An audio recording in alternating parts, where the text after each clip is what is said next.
Omre Jivat មនុស្សកាន់តែធំកាន់តែយល់ថាជីវិតមិនចាំបាច់និយាយគ្រប់រឿងឲ្យគេដឹងទេពេលខ្លះស្ងាត់មិនមែនព្រោះតែគ្មានអ្វីនិយាយតែព្រោះដឹងថាពាក្យខ្លះនិយាយទៅក៏គ្មានអ្នកយល់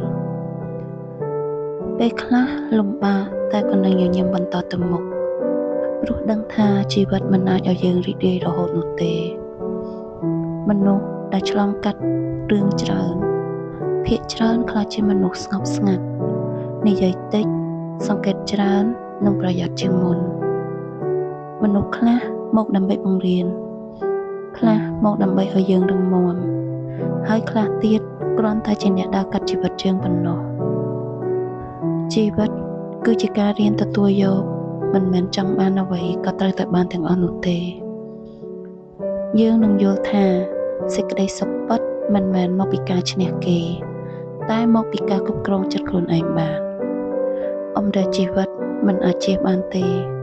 តែយើងអាចរៀនរស់នៅជាមួយវាដោយស្ងប់ស្ងាត់និងរឹងមាំ